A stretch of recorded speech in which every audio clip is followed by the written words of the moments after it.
Our final book order of this year has arrived, and this is geared at students in grades 6 and 7. There's several really good books here that I think. This first one is one of my favorites, Nowhere Boy by Catherine Marsh. 14-year-old Ahmed fled war-torn Syria with his father and has landed in Brussels, Belgium alone with nowhere to go and no one to care for him. 13-year-old Max has arrived in Brussels with his family on his father's job assignment. He too is lonely and believes his family thinks of him as a failure. But when Ahmed and Max's worlds collide, Max has a chance to do something courageous and prove his family wrong by keeping Ahmed hidden and safe. This is a story of hope for both boys, set against the current refugee crisis, this time in Europe. Fans of Gratz's book Refugee might want to read Nowhere Boy. Small Spaces by Katherine Arden. Dealing with the sadness of her mother's death, Ollie prefers to be alone, reading. When she comes upon a crazy woman at the creek muttering about a curse and trying to throw a book in the creek, Ollie takes the book from her. Small Spaces, it is called. It appears to be a journal from long ago. Ollie can't help herself. She's reading it every minute she gets, even on the field trip bus to the farm, where who does she meet but the crazy woman, the owner of the farm, no longer acting crazy. But who is this creepy bus driver that keeps whispering things to Ollie? When the bus breaks down on the return trip to school and the teacher has to leave the students in the care of the driver, he tells the children, "Best get moving. At nightfall, they'll come for the rest of you." Suddenly, Ollie's broken wristwatch broadcasts a message. Run! Ollie and two of her classmates do just that, and so begins a hair-raising adventure as they try to stick to the small spaces. Dragon Pearl by Yoon Ha Lee. This is one of the books that Rick Riordan is promoting because he believes that kids who love Percy Jackson, The Heroes of Olympus, and his other books will like this one as well. Dragon Pearl has a sci-fi space theme mixed with Korean mythology. 13-year-old Min, descended from a long line of fox spirits, is anxious to exchange the strict rules of her house for an adventure.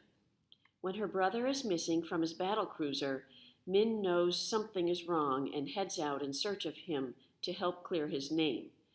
As Min meets gamblers, vengeful ghosts, and pirates, she must use her fox magic to outwit them all and find her brother. The Truth as Told by Mason Buttle by Leslie Connor. Mason Buttle has learning disabilities, which makes this big kid the target of bullies. His best friend Benny turned up dead in the Buttle family's orchard 15 months ago, and Lieutenant Baird doesn't believe Mason's story about that day. When new friend Kelvin goes missing, Mason finds he's under suspicion again and is desperate to get to the bottom of this missing persons case. Freak the Mighty fans will most likely appreciate this story. And in The Third Mushroom by Jennifer L. Holm, Ellie's grandpa Melvin is a world-famous scientist, currently in the body of a 14-year-old boy.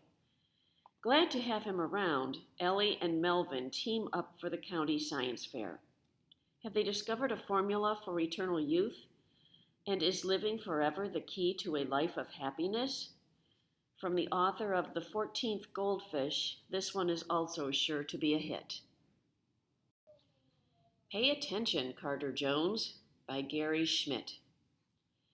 Carter answers the door one morning to find an English butler, a gentleman's gentleman, who has been sent to help the family out by a grandfather Carter has never met. It seems that the butler has arrived just in time. The car is broken, Mom is hassled with raising 4 children alone while her husband is deployed in Germany, school is starting, and the house seems to be in utter chaos. The butler will get the family calm and organized, prepare meals, drive the children to their schools and activities, and teach them some proper English manners. He will also teach Carter and his classmates the proper game of cricket. When a sixth grade boy and a proper English butler meet, it can only be hilarious in Gary Schmidt's mind. But when Carter needs a compassionate friend, the butler is there to provide guidance as well. Seraphina and the Black Cloak by Robert Beatty. Seraphina has never felt normal. Her eyes glow at night and she's lighter than normal due to having fewer bones in her body. She lives with her father, the maintenance man at the Vanderbilt estate in North Carolina, in the basement of the massive house. No one upstairs knows she exists. She's been warned to stay away from the dangers in the surrounding woods and not let herself be seen. But when children start disappearing from the estate, she's the only witness to see the man in the black cloak who roams the hallways at night. In Seraphina's search to stop more abductions, she is led into the woods she's been taught to avoid and discovers a forgotten legacy of magic with ties to herself. This story is the first in a series of 4. We have 2 of the others, The Twisted Staff and The Splintered Heart. And I don't think that it really matters what order you read these books in. The Season of Styx Malone by Kekla Magoon. This is a story of trades. It starts when Bobby Jean and his younger brother Caleb trade their baby sister for a sack of fireworks. What to do with all these fireworks? Enter 16-year-old Styx Malone, who convinces the brothers they can make some money by trading up for bigger and better items. Can they even end up with a moped? Full of entertaining shenanigans, you just might find it hard to contain your laughter. And this one is one of the honor books for the Coretta Scott King Award this past January. And It Wasn't Me by Dana Allison Levy. Someone has vandalized Theo's photography project. There are 5 suspects, all of whom say, "It wasn't me." To get to the bottom of the crime, 7th grade teacher Ms. Lewiston calls all 6 students into school for a 5-day justice circle during a school vacation. At first, the time together is a punishment. But is it possible that 5 days together can change their relationships with one another?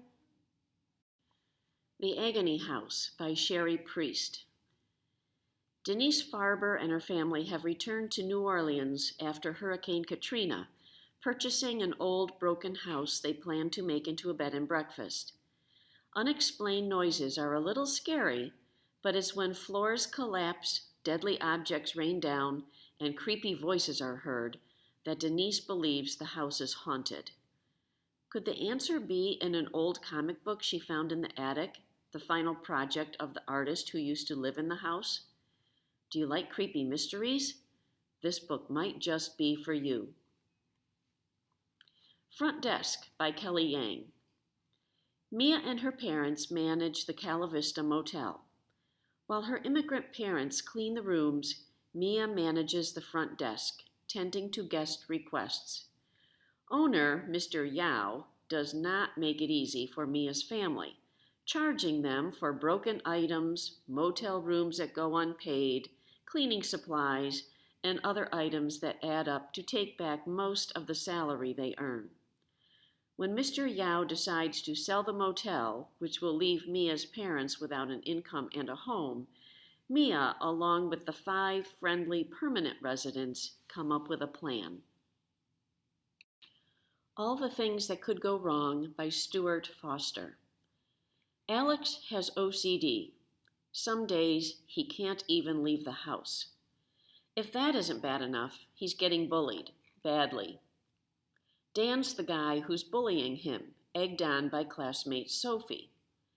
Dan's older brother Ben has left home, and Dan is lonely and angry without him. Dan and Ben were building a raft together, and now it might never get finished. Until enter the moms, who suggest Alex and Dan work together to finish the raft. Can these sworn enemies work together without hurting each other?